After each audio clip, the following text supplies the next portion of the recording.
Hola, ¿cómo están? Estamos nuevamente esta semana en La Hora Liberal con una gran amiga, María José Saldívar, y nuestro compañero de panel de siempre, Ignacio Briones. ¿Qué tal? Hola, María José. ¿Cómo estás, Ignacio? ¿Qué tal? ¿Cómo va? Una partner aquí. Una gran partner, Sí. tanta historia, dolores y alegrías, ¿no? Harta cosa. Harta cosa. Sí. Oye, bueno, María José Saldívar es muy conocida, ¿no? Pero para quienes no la conocen tanto o no lo recuerdan, ella tiene una trayectoria bien impresionante en realidad y muy destacada en el mundo público y sobre todo en todo lo que tiene que ver con los temas laborales, con los temas previsionales. María José es abogada, magíster en Derecho Público, ex superintendente de Seguridad Social, ex subsecretaria de Previsión Social y ex ministra del Trabajo. O sea, si de algo sabe de lo que hoy día está empezando a discutirse ya con más intensidad, que es la reforma previsional. Pucha, y ojalá que no quedemos solamente en discusión, que podamos avanzar y que podamos concretar, porque ya llevamos más de 10 años, estamos todos de acuerdo en el diagnóstico y no logramos avanzar. Entonces, ojalá que esta vez sí se pueda dar ese paso. Si no, hay que inventar un nuevo dicho. La cuarta será la vencida. Sí, pero ojalá que no. O capaz que haya que cambiar el sistema político, porque el problema más que la idea sobre qué hacer está en la imposibilidad que se pongan de acuerdo en el Congreso, ¿no? O sea, de hecho, están todos los técnicos de acuerdo. Cuando uno ve las presentaciones y las opiniones, hay una coincidencia prácticamente completa en lo que hay que hacer. Y entonces uno dice, pucha, ¿cómo no podemos avanzar y no lo podemos materializar de una vez por todas? Y de esa manera mejorar las pensiones, que es lo que todos queremos. Oye, María José, ¿y tú partiste más bien, parecido también a mi caso, yo creo un poco también parecido al de Ignacio, de una aproximación más técnica a la política hasta ya derivar a una derechamente más política, ¿no? O sea, ser ministra del Trabajo es un trabajo completamente político, pero partiste como superintendenta, desde el mundo más del conocimiento técnico. ¿Qué te gustó más? ¿Qué disfrutaste más? O sea, yo la verdad que no partí como superintendente, yo aprendí como abogado informante en la superintendencia y ahí fue donde ¿Y eso cuándo fue? ¿De qué época estamos hablando? El año 2005, yo entré en el Bachelet, gobierno de Lagos. Lago. Yo entré en el gobierno de Lagos, está de ministro Solari, ministro del Trabajo. Estaba en ese entonces de superintendente Javier Fuenzalía y su jefe de gabinete era Álvaro Elizalde. Y yo por eso entré a este mundo, empecé a meterme mucho en el tema súper técnico. Y antes de ser superintendente yo fui 4 años fiscal. O sea, primero asesora, después fui fiscal. Primero abogado informante, que son los que resuelven los casos. Ya. Después fui fiscal durante 4 años cuando Álvaro Elizalde era el superintendente. Después, eso ya sería en Bachelet 2. Ese fue Bachelet 1. 1, perdón. Bachelet 1 entero, yo fui fiscal de la superintendencia. Cuando asume el presidente Piñera, me pide que me quede y ahí ya como superintendenta, entonces soy superintendenta a los 4 años, que el presidente Piñera está en su primer periodo, y cuando vuelve la presidenta Bachelet, ahí me invitan a irme. ¿Te invitaron a irte o...? Sí, porque lo que pasa es que me había quedado en el gobierno y entonces eso se consideraba una traición. Oye, espantosa. ¿sabes cómo le llamaban en esa época? La doctrina Rincón. Sí. Porque la actual senadora Jimena Rincón y en esa época ministra secretaria general de la Presidencia en Bachelet 2 hizo una declaración pública bien fuerte. En realidad que todos los funcionarios de la época de la concertación que habían seguido en el periodo de Piñera 1, ¿no? Cuando llegó Bachelet 2, no tenían que seguir al gobierno por, entre comillas, por traidores. Por traidores, por claro. Ponerlo en español. No, pero si o sea, fue te así, aplicaron la doctrina Rincón. No, yo fui así, me la aplicaron 100%. ¿Y pediste tutela laboral o no? No pedí tutela laboral porque creo que estaban en su derecho si ellos consideraban que no merecía su confianza. Igual era raro porque en el fondo en ese minuto estaba Álvaro Elizalde de ministro y había sido su fiscal. Era como súper extraña la cosa. Era vocero Álvaro Elizalde. Estaba de vocero en ese minuto. Sí. Y después lo más raro es que también me pidieron que los ayudara mucho y que los asesorara mucho, y durante ese periodo desde afuera me tocó trabajar mucho con ellos, implementando una serie de proyectos y de políticas públicas. Y después volví con el presidente Piñera en su segundo periodo. Como subsecretaria de Previsión Social. Y la suerte que tenía yo es que como yo había estado casi 10 años en la superintendencia, yo conocía todos los temas de adentro. O sea, yo sé cómo calcular una licencia médica, sé cómo opera la COMPIN, sé cuáles son los accidentes del trabajo, cuál es la doctrina. Entonces, en el fondo, me era mucho más fácil aproximarme a los temas. O sea, tú entraste en el 2005, sí, siendo una joven asesora, hasta llegar a ser ministra hasta el 2021. Hasta el 2021. O sea, en la práctica, 16 16 años, con un pequeño paréntesis, producto de la doctrina Rincón, digamos. Sí. Oye, y en tu conocimiento, y esto también Ignacio, porque Ignacio se metió mucho en este tema como ministro de Hacienda, ¿no? Y estuvo a punto de aprobar la reforma que tú lideraste, María José, los dos, digamos, trabajaron juntos en eso. Mano a mano. Sí. Trabajaron mano a mano. Trabajábamos súper juntos. Yo ya había sido invitado a salir por otra doctrina, digamos, pero me tocó también participar como ministro secretario general de la presidencia en los primeros acuerdos de la reforma previsional que se aprobó en la Cámara Sí, pues. entre el 2019, digamos, 2019-2020. Y te ha tocado a ti seguir este debate largo, ¿no? Estuvo primero la reforma previsional del año 2008, Bachelet 1. Después hubo una propuesta, pero no se transformó en proyecto de ley durante Piñera 1, un libro blanco de reforma de las pensiones. Después en Bachelet 2 intentó una propuesta de reforma previsional que la lideró más bien Rodrigo Valdés, ¿no? Con la ministra Alejandra Kraus, pero era Rodrigo Valdés. Después en Piñera 2 hubo una propuesta, estuvo muy cerca, se aprobó en la Cámara de Diputados y se trancó en el Senado, y todavía está en el Senado. Y ahora esta semana, estos últimos días, se ha reactivado la discusión previsional. Entonces, la primera pregunta quizá un poco más de fondo. ¿Por qué diablos no hemos sido capaces, teniendo tanto acuerdo desde la técnica, como tú dices, de poder materializar una reforma que es urgente? Que yo creo que ya nos debería dar vergüenza como país que no hayamos sido capaces de ponernos de acuerdo, los políticos, digamos, si es que la técnica en esto tiene tanto acuerdo. Pucha, yo no sé tú cómo lo ves, Ignacio, pero yo creo que los dos objetivos de todas las reformas que se han presentado son súper claros, que es mejorar las pensiones de los actuales y de los futuros pensionados y darle mayor legitimidad al sistema. Y la verdad es que esos dos conceptos, que son como los lógicos, pucha que nos hemos enredado en poder llegar a ellos, en cómo poder hacerlo. Y de repente no se hacen las cosas que realmente son las necesarias. O sea, todos sabemos que para poder mejorar las pensiones necesitamos más plata. Y para poder tener más plata, tenemos que o aumentar la tasa de cotización, o disminuir las lagunas, o extender el periodo en el cual la gente trabaja, o una suma de todas ellas, ¿ya?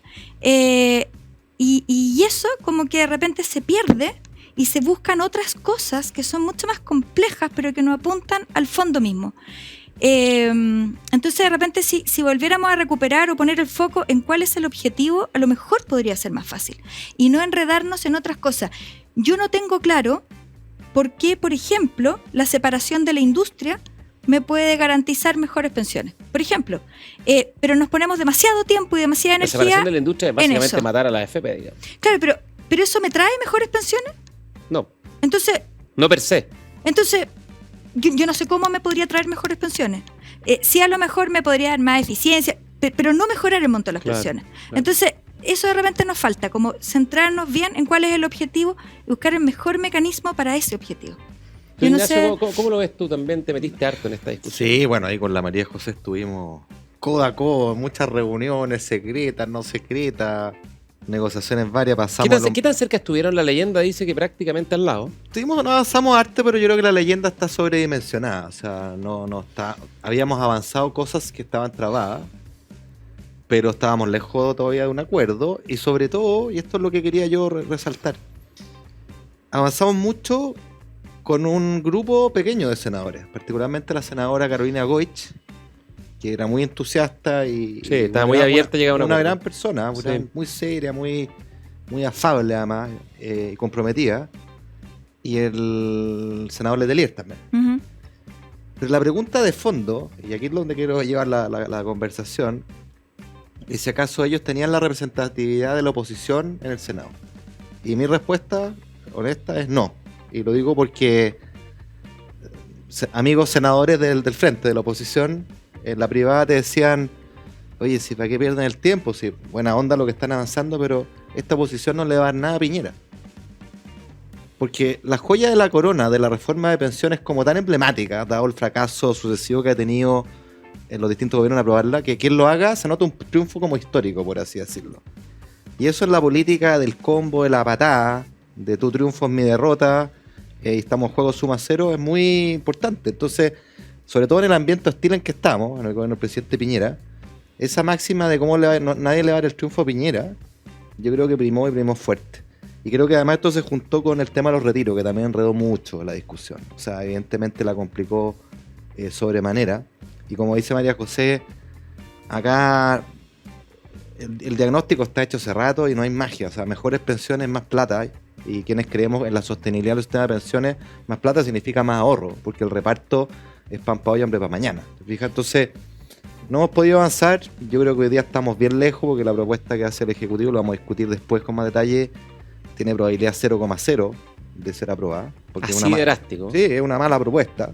No conversa con los tiempos, no conversa con lo que la gente quiere.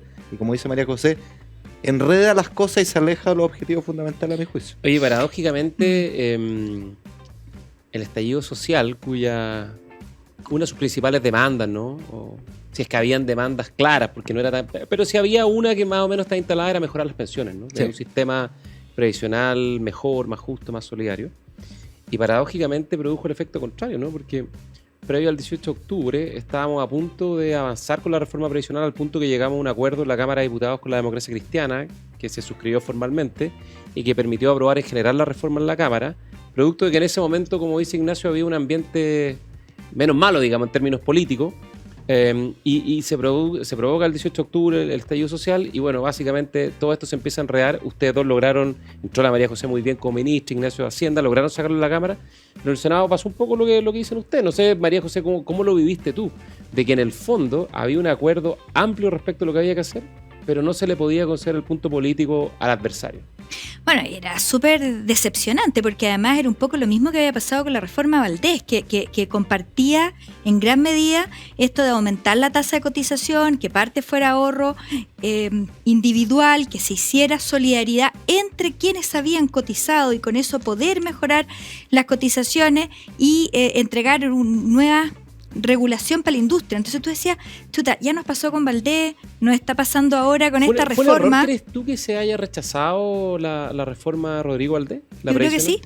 Yo también creo. Yo creo absolutamente. ¿Ustedes saben cuáles fueron los votos decisivos por los cuales se rechazó en la Cámara de Diputados? O sea, lo que pasó con esa Frente Amplio reforma... en esa época, Boris Jackson Sí. la votaron en contra y se cayó con esos votos. Pero además que la reforma era súper compleja porque requería un cambio constitucional. Entonces Claro. era como súper ambiciosa.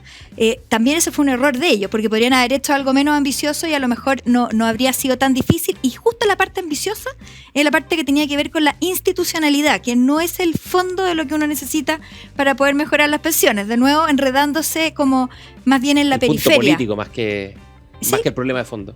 Claro, pero te enredas en la periferia en vez de ir al tema de fondo. Ahora, con el tema de los retiros pasó algo bien particular, porque fue un desastre, salió cualquier cantidad de plata, se disminuyeron, en el fondo, las futuras pensiones, porque esta plata salió, pero tuvo un efecto que fue también para el otro lado, que fue que la gente tomó conciencia de que la propiedad de plata los fondos. estaba. Sí, claro. Porque hasta ahora le habían dicho que todo esto era falso, que era mentira, que la plata no estaba, que se la habían robado y que esto era una estafa piramidal. Tomó conciencia que la plata estaba, que la plata se había aumentado durante todos estos años y que era de ellos. Y eso entonces produjo un efecto contrario a lo que quienes lo promovían querían, que era, en el fondo, plantear que el sistema era pésimo. No, eso es súper interesante porque el efecto boomerang, ¿no es cierto? Claro. O sea, hoy día es mucho más cuesta O tiro por arriba. la culata. Claro, Sí. Hoy día es mucho más cuesta arriba para este nuevo gobierno, que fueron los adalid de promover no un retiro, 2, 3 y 4 retiros aprobaron en la Cámara con la totalidad de los votos de la oposición, salvo Pepe Out y alguna otra excepción por ahí por allá. Y la gente efectivamente vio su plata, la olió, la tocó, la gastó y quería tenerla en sus cuentas a futuro, quizás por motivos no previsionales, sino que para gastarla, ¿no? Y por lo tanto hoy día se hace mucho más difícil plantear que la plata va a ir a un fondo común, que una parte de tu cotización va a ir a reparto. La gente la quiere en su cuenta. Y ese es un dato de la causa. Y eso es un efecto no deseado de aquello que ellos impulsaron. Para la izquierda, claro. Claro, po. Sí. Y la otra cosa que es súper interesante, que esto habla como de la disonancia que tiene la política, ¿no? Para poder avanzar estas cosas tan relevantes. Fíjate que nosotros logramos ese acuerdo con la Democracia Cristiana en la Cámara de Diputados. Y pensamos que en el Senado la Democracia Cristiana... Enero de 2020 estamos hablando. Claro, Sí. dado que lo había aprobado en la Democracia Cristiana en la Cámara, en el Senado íbamos a tener el apoyo de ellos también. Pues no, la Democracia Cristiana era un partido que era distinto en la Cámara que en el Senado, en parte por pugnas y rivalidad interna entre diputados y senadores. Pero eso te habla de la fragmentación que tiene la política. Porque si tú tienes un partido que además está dividido en el Senado y en la Cámara, en el fondo tienes dos partidos. Y con esa lógica es imposible lograr ningún acuerdo. Pero hay un punto que lo decía Ignacio antes, que yo creo que es el súper central en esto, de que hay temas que no pueden ser triunfos políticos. porque son necesarios como país para poder avanzar.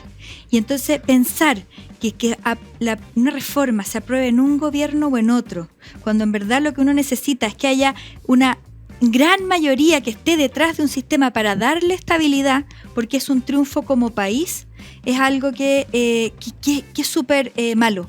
Y que si seguimos pensando como en estas pequeñas ganancias, la verdad que no vamos a poder avanzar en dar el gran salto que tenemos que dar para poder tener una sociedad que tenga mayor bienestar de verdad. Y así quedamos pegados con todas las cosas. O puesto de otra manera, cuando tú quieres llegar a un acuerdo nacional, digamos, amplio, como lo que se necesita en pensiones, para ganar hay que perder, hay que saber perder, ¿no? Yo creo que el gobierno, yo estoy de acuerdo con lo que dice Ignacio, no tiene ni una posibilidad de aprobar su proyecto actual, menos después del plebiscito del año pasado, porque este proyecto hasta cierto punto refleja esa visión un poquito más ultra respecto a lo que tiene que ser el sistema previsional. Hoy día el sentido del viento cambió, y por lo tanto, si quisiera hacer algo para poder avanzar, tendría que ser algo mucho más parecido a lo que ustedes dejaron en el Senado, que lo que actualmente la ministra del Trabajo y el gobierno del presidente Boric están impulsando. De todas maneras. Y de hecho lo que nosotros dejamos al Senado era bastante parecido a lo de Rodrigo Valdés. Pero bueno, estamos lejos de eso. Al fin y al cabo, hoy día muchos estarían felices tomando la propuesta de Valdés. Probablemente otros tantos estarían felices tomando la propuesta del gobierno anterior, de la que dejaron ustedes en el Senado. Pero la política tiene que coincidir con los tiempos, y cuando los tiempos no coinciden con la política se pierde la oportunidad y pagan la cuenta a los chilenos. Pero un punto importante a tener a la vista, el acuerdo que nosotros logramos, para que se entienda, de los 6 puntos era 3 y 3. 3 a las cuentas individuales, 3 a solidaridad tanto intra como intergeneracional. Las generaciones ya jubiladas como los que están cotizando hoy día. Eso hoy día es por así decirlo el techo. El asta. Sí, hoy día, por lo que pasó. Porque hoy día hubo la PGU por un lado, y lo podemos discutir después, pero además hubo los retiros que la gente tomó la sensación de su plata y quiere más porcentaje en su cuenta individual. Eso no podrá gustarle o no, pero es. Entonces, la verdad es que el 3 y 3 en realidad es como el punto de partida. Probablemente el equilibrio es más arriba que eso. Oye, nosotros quieren una pausa y a la vuelta vamos a hablar de los detalles de la reforma y qué es lo que se debiese hacer a juicio de ustedes que son los expertos. Así que una pausa y volvemos. Agricultura TV.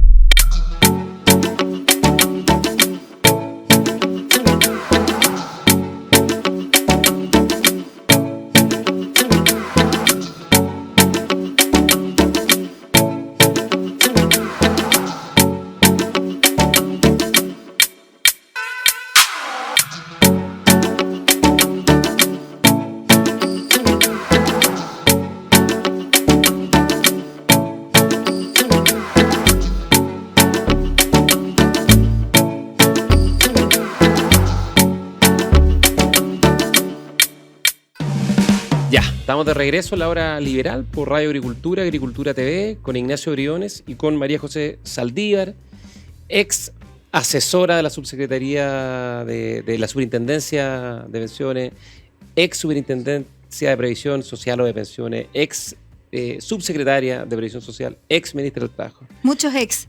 Sí. pero no es ex amiga. No, para nada, todo lo contrario. Oye, María José, mira, el proyecto está en la Comisión de Trabajo en la Cámara, está recién partiendo su tramitación. O sea, este es un cuento larguísimo. Le pusieron su urgencia. Está la propuesta, el proyecto del gobierno, que tiene como 3-4 pilares, ¿no? Por una parte, fortalecer la PGU, ¿no? La Pensión Garantizada Universal, que hoy día es del orden de 200.000 y la estarían subiendo a 250.000.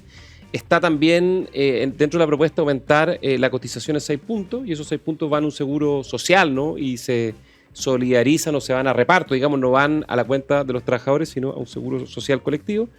Está el fin de la AFP, y ahí hay un enredo que quizás tú lo puedes explicar mejor, pero básicamente se acaban las AFP y se crean un organismo estatal, más organismos privados que administran los fondos, y además el IPS se transforma en un administrador público de las cuentas, ¿no? De recibir los pagos o las cotizaciones y pagar las pensiones.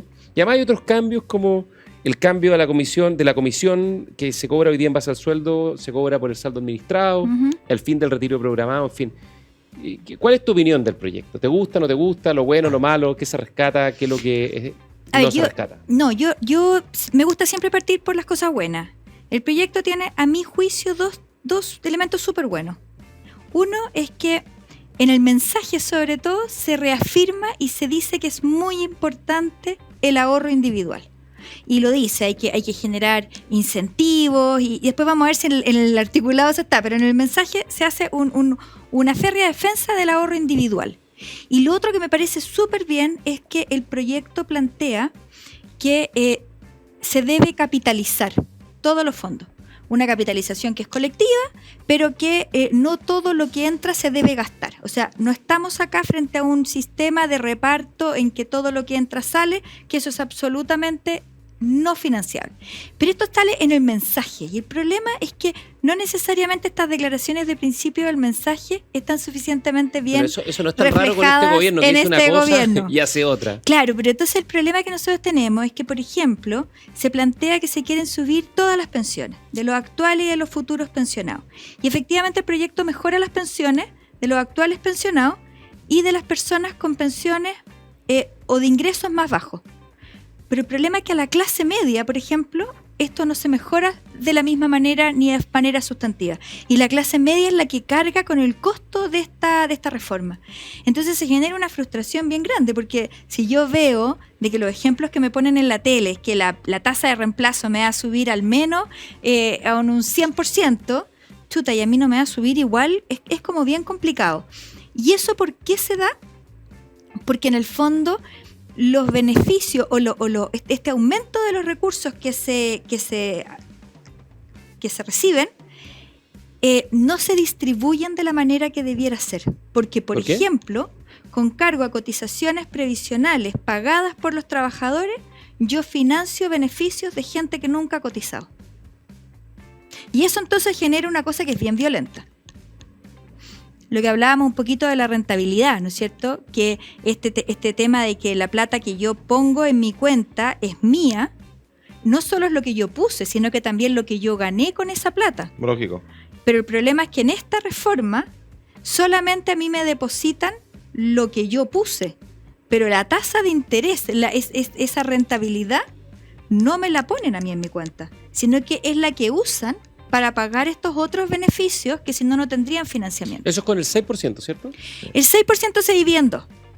Un 4,2 va a mi cuenta individual, que es nocional, y un 1,8 sirve para distribuirlo entre todos quienes contribuyeron. Ya, o sea, el 6% es bien reparto. Pero es que es más reparto aún que este 4,2 y un 1,8, porque la rentabilidad sí, hay una hay una expropiación encubierta. Es pero mucho más fuerte. Yo una hice el cálculo y Rodrigo Vergara también lo hizo, son más o menos parecidos, para que tengamos un orden de magnitud de estos 6 puntos adicionales que se le van a pedir a las personas, a todos nosotros. Es como si 2,4 de esos 6 puntos se fueran y no los vieras más. Se fueran a pagar a otras personas, otros beneficios. Y 3,6 en realidad fueran a tu cuenta.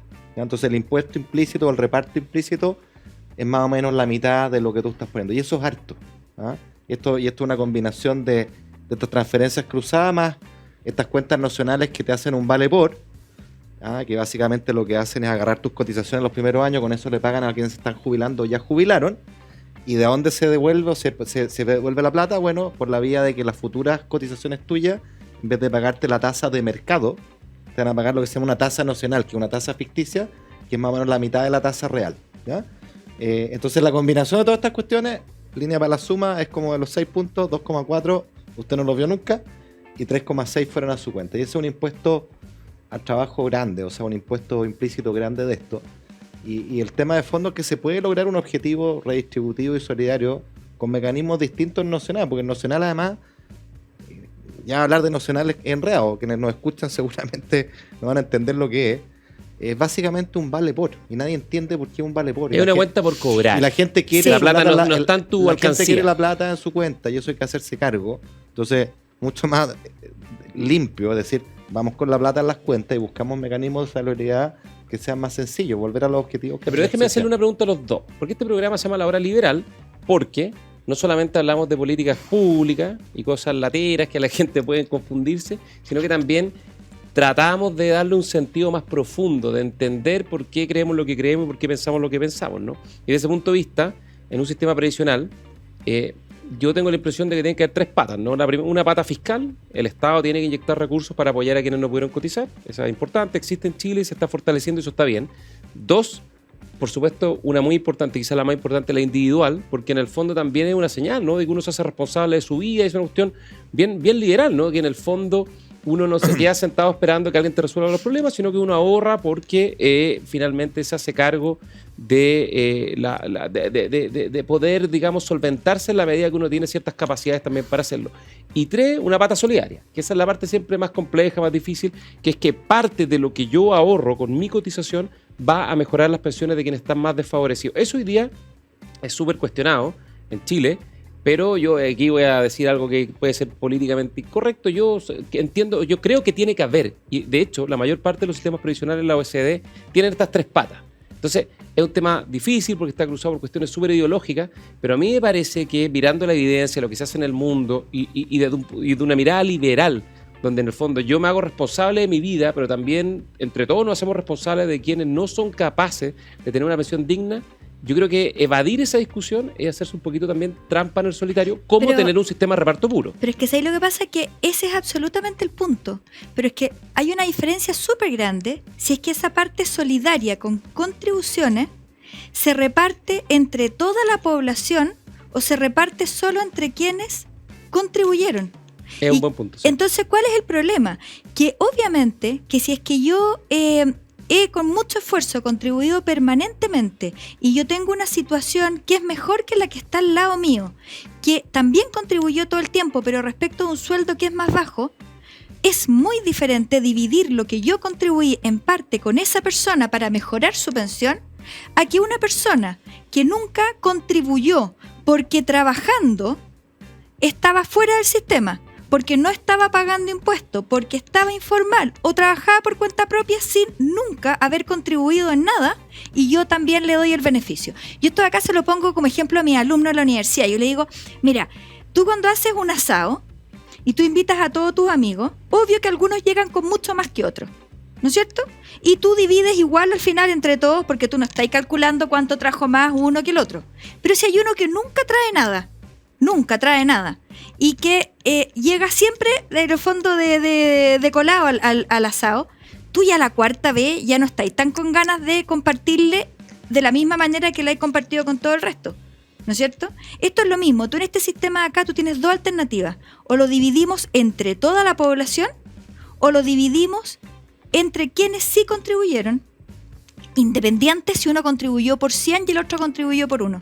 Ahora, convengamos que el que no llegó con algo para el asado, en el caso previsional, ¿sí? digamos, en el caso de los asados generalmente un fresco, en el caso previsional es porque una persona que tuvo una situación compleja, vulnerabilidad, la mayor de las veces, y no pudo cotizar, y ahí está el Estado, ¿no? Es que con no la PGU. No necesariamente, porque tú cuando conoces la realidad de las personas, tú tienes, por ejemplo, personas que tienen ingresos que son medios e incluso ingresos altos. Que nunca cotizan. Y que nunca cotizaron, porque eran por cuenta propia, porque eran informales. Por ejemplo, en Chile, un dentista que trabaja dentro de una empresa, lo más probable es que nunca en su vida haya cotizado porque no es un empleado de esa consulta, trabaja por su propia cuenta.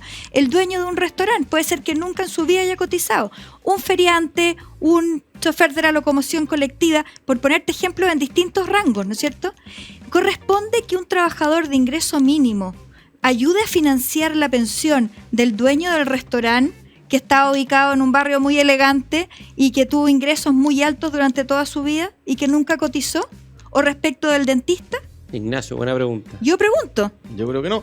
Y tanto así que esa pregunta también está resuelta en los países que solemos citar, ¿sabes? Que incluso el gobierno ocupa de referente, porque, corrígeme si me equivoco, pero el estándar de la OIT es que para tener una pensión completa en un sistema que son sistemas de reparto, más encima como los que a algunos les gustaría, y yo encuentro que es un desastre porque son infinanciables, pero incluso en ese esquema, una pensión completa va de la mano de una cierta cantidad mínima de años de cotización.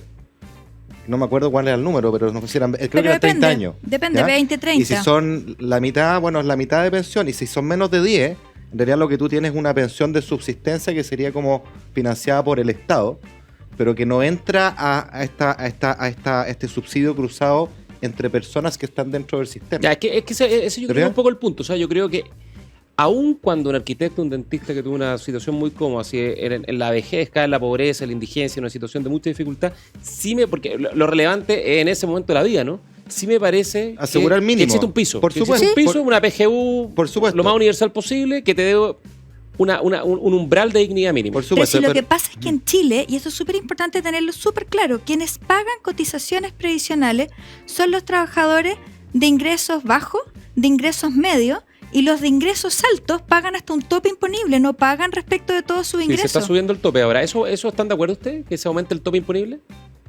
A ver, es súper importante que se aumente el tope Se imponible. está subiendo de 2,8 millones de pesos a 4,2 millones de pesos. Es súper importante, pero esto no hay que olvidar que tiene dos efectos súper importantes. Uno que a Ignacio le habría importado, que se disminuye lo que el Estado puede recaudar, pero lo segundo es que les va a disminuir el salario líquido a todas esas personas. Sí, claro. Porque la cotización de pensiones... Salvo en el Estado, porque ahí seguro que les van a subir el sueldo. No, porque sería súper injusto que tú le subieras a la gente que está entre 2 millones 8 y 4 millones y no a los que están abajo, ¿no es cierto? Sí. Entonces se te va a producir un problema que hay que ver cómo se resuelve, pero las cotizaciones de pensión y las cotizaciones de salud las paga el trabajador respecto de su ingreso y ahora entonces se va a ver con un ingreso líquido menor. Y eso no se ha dicho mucho. Oye, llamó a titulares porque nos queda poco para irnos a un corte. ¿Qué harían ustedes? ¿Qué cambio le harían a la reforma que presentó el gobierno? Pero yo quiero decir un punto antes que me parece que es importante. Uno, respecto a la pregunta liberal que tú hiciste, porque alguien se preguntará, bueno, ¿y por qué nos obligan a cotizar? Pues, si liberal es que cada uno decida, ¿no? Y hay una razón. Primero, una miopía, y los retiros lo muestran. O sea, si no nos obligaran a cotizar, nadie cotizaría. Cuando te dan la oportunidad de retirar tu plata, Sí. el 99% de los chilenos con necesidad o sin El retiró consumo su plata, ¿no? preferido al ahorro. Y cuando eso pasa, resulta que la cuesta se la carga ya moya. ¿Ah? Y la única manera de tener pensiones sustentables en el tiempo y no pasar la cuenta moya, que en realidad moya son nuestros hijos y las generaciones futuras, Los lo que es contribuyentes del injusto, futuro, sí. es vía ahorro. Por eso que el reparto es tan nefasto, porque suena bien hoy día, puede durar 10 años, 20 años, pero a la larga la cuenta se la pasa a los hijos, porque la población envejece. Entonces, si hoy día yo pongo 10 para financiar a los viejos de hoy, mis hijos van a tener que poner 20 y mis nietos van a tener que poner 30, y eso es súper injusto. ¿Me fijas? Entonces, yo quería aclarar ese punto. Y lo otro, algo que dijo la María José entre líneas. Dentro del objetivo de una reforma de pensiones, y ahí voy a tu pregunta, esta es una cuestión de tasa, pero también de base. O sea, la recaudación, la plata que necesitamos es un rectángulo. Base, número de personas que cotizan Por la altura. tasa. Y hoy día tenemos un problema gigante en la base. Precisamente porque hay gente que está fuera del sistema, informales, etcétera. Y el número elocuente es Comisión Bravo, de 10 personas que jubilan. Es como si en promedio tú tuvieras 3 que cotizaron toda su vida, impecable, y 7 que no lo hicieron nunca. Cualquiera entiende que con esa base no suma, ¿no es cierto? Y yo creo que esa es una de las ausentes de la reforma. Ujú. Y yo los cambios que haría, trataría de irme lo más posible a ahorro, precisamente por lo que estoy diciendo, con un elemento de solidaridad intrageneración, o sea, entre personas que cotizan. Me olvidaría la parte intergeneracional, porque creo que eso está respondido, está respaldado hoy día en la PGU. Y la PGU hacerla crecer mucho más, tiene varios problemas de sostenibilidad fiscal entre medio. Pero creo que por ahí va la respuesta. O sea, solidaridad sí, seguro, entre quienes cotizan. Una garantía mínima, la PGU, y el grueso, ahorro. ¿Y terminar con la individual. AFP tiene relevancia o no tiene relevancia hoy día? Le dejo a María José. A ver, la verdad es que terminar con la AFP no te va a mejorar las pensiones. Lo que sí que uno le tiene que poner mucho más eficiencia al sistema. Y hay determinadas funciones que se podrían hacer de mejor forma si fueran de otra. Y habría que darle nueva regulación a la AFP para que cumplan mejor sus funciones. Pero este nuevo sistema no necesariamente me garantiza tener mejores pensiones, que es lo que uno está No, buscando. claro, o sea, en el fondo, como decía Edmund Burke, que era un gran intelectual, filósofo británico que lo defienden los conservadores y los liberales, sí.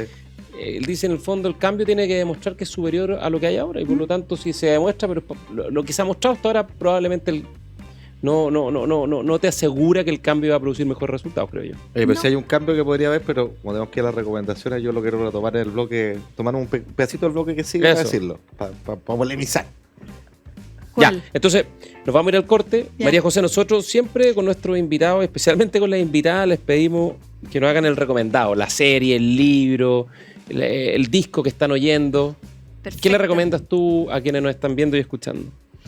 A ver, libro que estoy fascinada y me lo estoy leyendo con mucho, así bien lento, es un libro que se llama El infinito en un junco. Ah, sí, buenísimo. muy bonito. Que es una Me maravilla. lo leí hace un tiempo. Yo ahí dentro de todo mi currículum tú no pusiste, pero yo soy licenciada en historia y no hay nada que me guste más Mira. que entender la razón de las cosas. ¿De dónde? Claro, ese libro es la historia de los libros. Es la historia de los libros, pero es que además que la cuenta increíble porque va mezclando con los mitos griegos y te lo va mezclando como con cosas que uno alguna vez supo y que uno tiene como intuiciones y te van dando como vas como haciendo corpórea ciertas ideas. Es un libro que es una maravilla. Y de serie, chuta, me de Irene encantó. Vallejo. Lindo Irene libro, es muy Vallejo. lindo el libro. ese. Precioso, pero me lo estoy leyendo con mucha calma porque lo estoy masticando, así lo estoy gozando. Es que además escribe con calma ella. Y la edición es muy bonita. Muy bonita, sí. Entonces sí, la editorial Ciruela, que siempre es bonita. Y una serie que me encantó, que la acabo de terminar de ver, que a lo mejor es bien vieja, pero hoy me encantó. La encontré una mezcla perfecta entre profundidad y frivolidad, pero la profundidad sobre todo.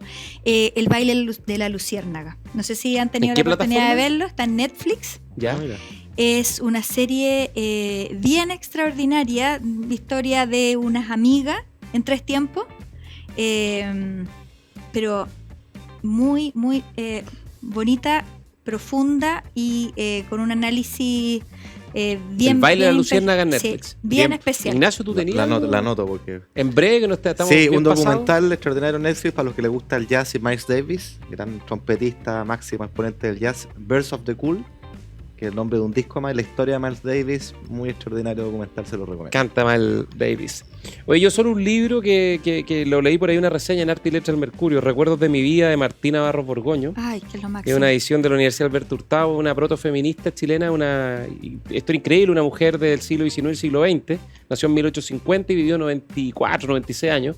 O sea, vio todo, digamos, vio la Primera Guerra Mundial, el Sobrina de Titanic, Barros la Guerra Arana. Civil del 91, la Guerra del Pacífico. Y tiene una gracia ella, que además es una mujer que muy poco convencional para su época, porque ella tenía mucha inquietud intelectual, sobrina, como dices tú, de Diego Barros Arana, muy en contra de las reglas convencionales. Ella hizo una traducción, la primera traducción al español de un libro de John Stuart Mill sobre la situación de las esclavitud mujeres. de la mujer. La esclavitud de las mujeres, que obviamente causó mucha conmoción, porque una mujer traduzca algo que es como contrario a las convenciones. Así que, y muy bonito, porque además es como viajar en el tiempo, porque relata muy bien cómo se vivía en la segunda mitad del siglo XIX, cómo era, digamos, cómo era Chile en ese entonces. Es un libro increíble. Y como no tenemos buenas series ni, Vamos a anotar, ni las buenas dos recomendaciones están anotadas, me las llevo. Recuerdos me de las mi llevo. vida, Martina Barra, nos vamos a un corte. Agricultura TV.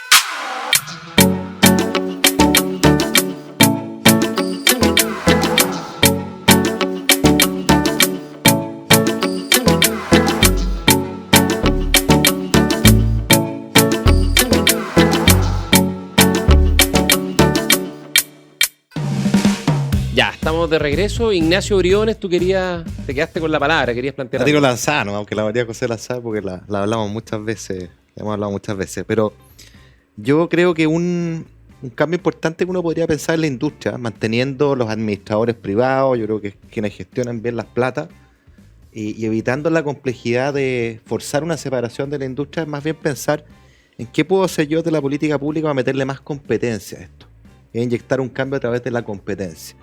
Porque la verdad sea dicha, la evidencia que tenemos es que las personas cuando están en su AFP no están todo el rato viendo cuál es la rentabilidad, cuál me cobra menos. En la práctica se quedan donde están. Y eso lo sabemos, hay un montón de evidencia Sí, empírica. es verdad. Y por eso uno es poco sensible a precio. Por eso que hay AFP que tienen comisiones súper altas y no han cambiado en el tiempo. Entonces, la manera de meterle competencia es licitar a los afiliados. Esto se hace para los nuevos entrantes, los trabajadores jóvenes que se incorporan, se licita, hay una AFP, las actuales, una nueva que dice yo me llevo, yo ofrezco la menor comisión y los tengo que tener durante 2 años, después puedo hacer lo que Eso quiera. no sube la pensión, pero le mejora el sueldo porque te cobran una menor comisión. Y le da legitimidad. ¿Te fijas? Sí, entonces, claro. entonces yo lo que digo es ir un paso más allá, tomar este mismo principio y hacerlo con los actuales afiliados, no todos de una, sino que a poco, en bloque. Con el stock, Sí, como le claro, llaman. y siempre con la opción del afiliado, sino que si no me quiero cambiar, déjeme donde estoy, ¿ya? Pero la opción por default, así siendo como behavioral economics, economía conductual a lo Thaler, es que me pongan en la más barata. Y si yo me quiero quedar en la cara, bueno, Oye, perfecto. Es respetuoso de la libertad, eso le mete mucha competencia, obviamente A la AFP esto no les gusta mucho porque les mete más presión competitiva y diluye renta, pero yo creo que es un cambio en la dirección de más competencia, más legitimidad de mercado, menores precios. A mí me Y encanta esto la que está competencia. novio María José, ¿por qué no ha pasado? Suena bien, se ve bien y pareciera que funciona, ¿no? Sí, ahora está todo el tema de la libertad, ¿no es cierto? Que está detrás, que el hecho de que a mí me liciten y donde yo estoy podría tener ciertas complejidades y claramente va en contra de la posibilidad de tener un actor público.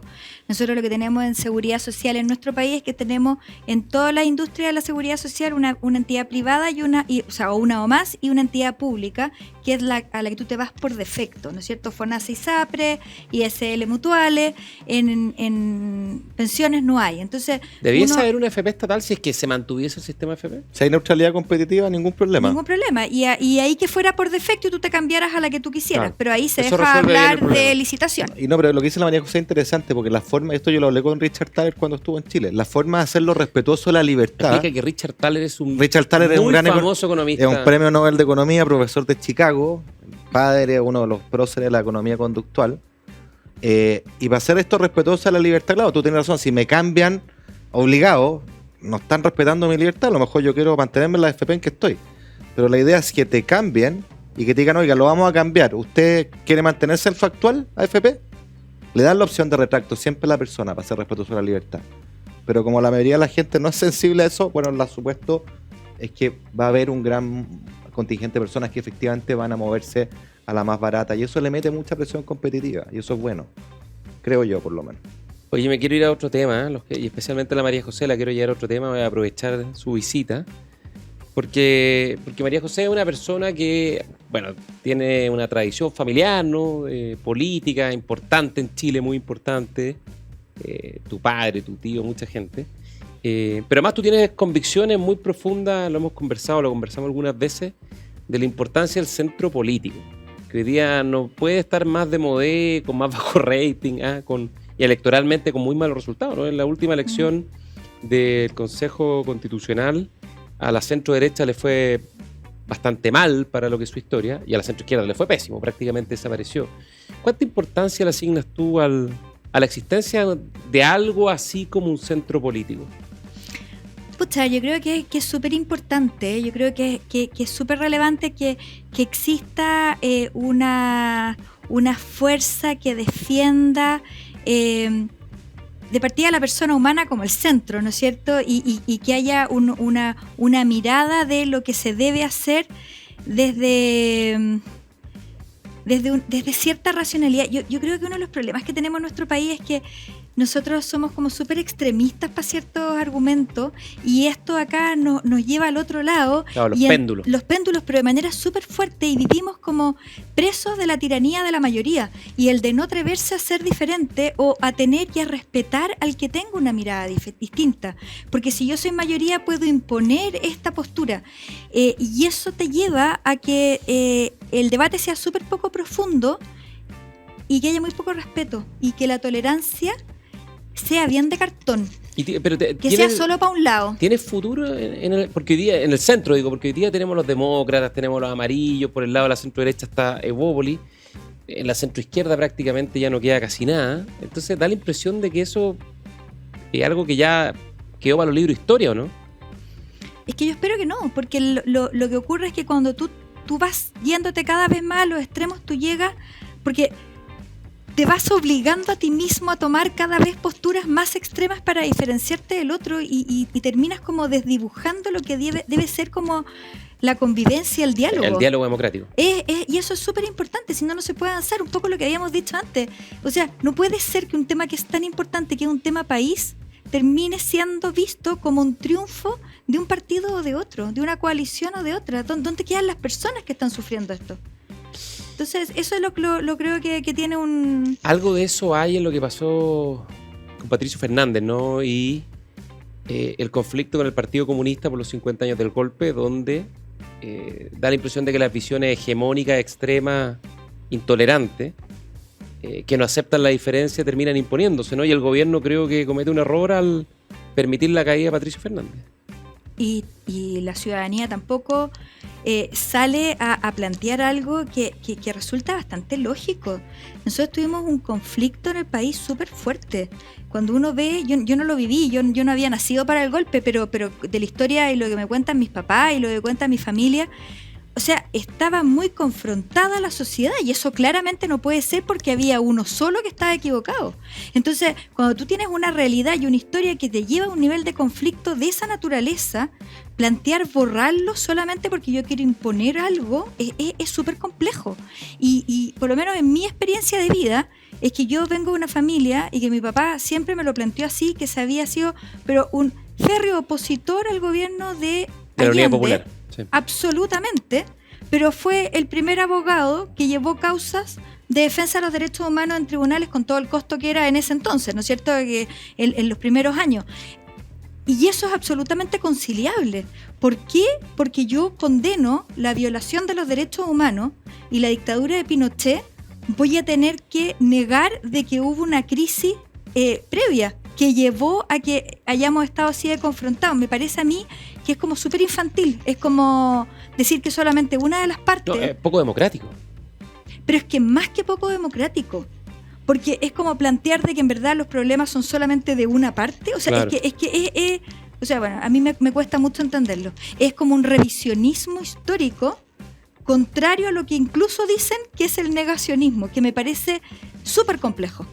Impuesto solo por una parte. Claro. Aquí se dan varias paradojas, porque en la pregunta tuya del centro político, cuál es el futuro, bueno, yo no tengo idea, digamos, pero uno podría decir dos cosas, ¿no?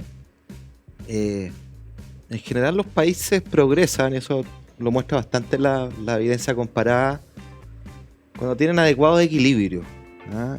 No cuando están en el péndulo permanentemente zigzagueando, cuando de alguna manera se mueven por el ancho camino del medio.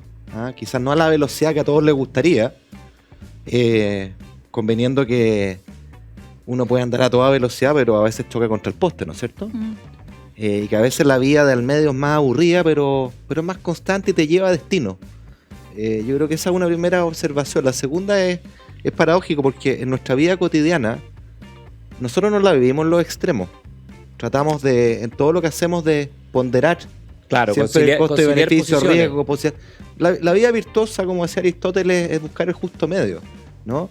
O sea, entre la cobardía y la valentía, bueno, obviamente el extremo cobarde es malo, pero el exceso de valentía se llama ser temerario y también es malo. Uno busca conciliar el justo medio. Yo creo que en la vida política, que en definitiva es como uno busca organizar la sociedad, como uno se imagina que debería ordenarse la sociedad, eso tiene sentido. Y respecto a lo último, a mí me da mucha pena este debate, porque en algo tan profundo de reflexión histórica de un país que estuvo fracturado, donde tuvimos un golpe de Estado, donde hubo crímenes atroces contra los derechos humanos, uno quisiera tener una reflexión bien profunda, digamos, con los matices que eso supone, con las complejidades que hay detrás de los procesos, y tratar de banalizar el debate llevándolo simplemente a una posición, y al mismo tiempo banalizar lo más profundo que detrás está en juego, que es decir, nunca más podemos poner en riesgo la democracia y nunca más podemos tolerar violaciones de los derechos humanos, porque son principios liberales fundamentales que uno siempre tiene que resguardar. Pero cuando tú cercenas el debate, lo cancelas al punto de, yo estoy de acuerdo contigo, de infantilizarlo, porque desconoces deliberadamente una parte de lo que dijo Patricio Fernández. Patricio Fernández nunca justificó el golpe. Su pecado fue decir lo obvio, que los historiadores, los cientistas políticos, los sociólogos podrán discutir y por muchos años con teoría alternativa respecto a cuáles son las cuestiones que llevaron a que esto se produjera. Me parece no solo perfectamente legítimo, sino que es de lo más razonable. Así funciona las ciencias sociales. Yo creo que cuando tú haces de eso el decir o el imputarle que él justifica el golpe de Estado, estás cercenando el debate, lo estás banalizando. Y al banalizarlo estás banalizando lo más importante, que son los temas de fondo que subyacen. Yo creo que lo más delicado de todo esto es que al final demuestra que en la izquierda se ha producido un retroceso importante desde el punto de vista de las convicciones democráticas. La centroizquierda y el socialismo histórico, ¿no?, que hizo un proceso especialmente en los 80, ¿no?, la renovación socialista, de reconocer los errores, los excesos, las equivocaciones de la Unidad Popular, que bajo ningún punto de vista justifican la violación de los derechos humanos, sino reconocer que la Unidad Popular fue un mal gobierno que cometió errores muy profundos que facilitaron el quiebre de la democracia. Esa renovación hoy día desapareció, es casi una nota al pie de los libros de historia, ¿no? Y muestran que esa izquierda dura hoy día, si no eres de la tribu no te acepta, y si no te acepta te expulsa y te cancela. Y al revés, qué temor, qué susto si es que tuvieras más poder, digamos, porque eso que lo hicieron con Pato Fernández, digamos que alguien de la tribu, ¿qué harían con la gente que no es de la tribu? Pues yo creo que tú vas en el clavo, es muy tribal, es de la tribu, es muy tribal, es muy primitivo, y uno le pide al ser humano en estos asuntos, sobre todo en estos asuntos tan complejos y tan profundos, más reflexión, más empatía, más entender la complejidad de los fenómenos. Y esto mismo se dio, y nosotros lo hemos discutido con la María José también, en un grado distinto, naturalmente, respecto a la violencia post-18 de octubre. La banalización de esa violencia, la validación de esa violencia. La glorificación a veces. Le hicieron un homenaje en el Parlamento en la primera línea. Exactamente. Claro, pero y además que lo que pasa es que cuando tú haces esta negación o retrocedes, tú de alguna manera generas la reacción inversa del otro. Entonces lo que volvemos a hacer es que volvemos como a foja cero en todo esto que se había logrado avanzar, en reconocer por ambas partes la brutalidad que había sido la dictadura y el régimen totalmente fraccionado que hubo durante el periodo de la Unidad Popular. Oye, y lo más lamentable y paradójico para ir cerrando es que con esto mataron cualquier posibilidad de hacer una reflexión más profunda y más unitaria respecto a aquellos consensos democráticos de cara al futuro, ¿no? Aprendiendo del pasado y de la historia. Exactamente, mirar el futuro, no aprovechar políticamente esto que es lo que llevamos tanto tiempo de lado y lado. Y uno añora tener lo que pasó en Uruguay, ¿no? Sí, con todos los expresidentes. Estamos muy lejos los uruguayos. Mujica, la calle Pou. Sí. O sea, ¿qué nivel? ¿Ah?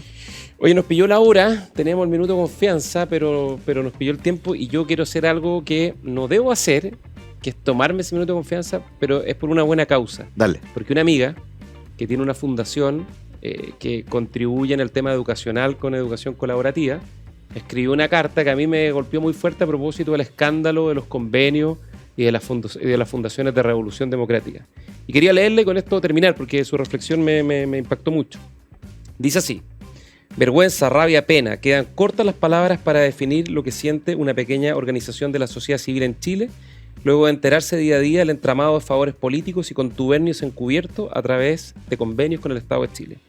Y no es solo la cantidad de plata lo que duele, ni los trabajos no realizados, ni el abuso descarado, ni la cantidad de gente sin escrúpulos que hay en este país.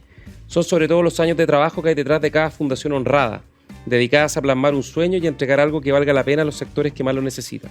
Son las horas dedicadas a pensar en el bien común, a completar formularios de postulaciones, a fijar un precio acorde al valor de los servicios prestados, a buscar los mejores profesionales, a mantenerlos con trabajo, pese a la incertidumbre y así un esfuerzo inconmensurable como el de tantos compatriotas, que hoy ven irse la pelota fuera de la cancha, o más bien ven cómo estamos jugando sin reglas, sin árbitros y con algunos que pretendían llevarse la pelota para la casa. No es fácil seguir creyendo en el sistema, en las licitaciones, en la ley del lobby. No es difícil arrepentirse de tanto altruismo, de tanta ilusión, de tanta ingenuidad. Después de una estocada por la espalda como esta, del mal uso del concepto sin fines de lucro, solo me queda esperar que un día pueda decir como mi padre: lo que no te mata te fortalece. María Isabel Regueira, cofundadora y directora ejecutiva de la Fundación Entre Pares. Eso, creo que lo dice bien. Gracias, María José. No, Ignacio. gracias Nos vemos. por la invitación. Chao, chao. Chao.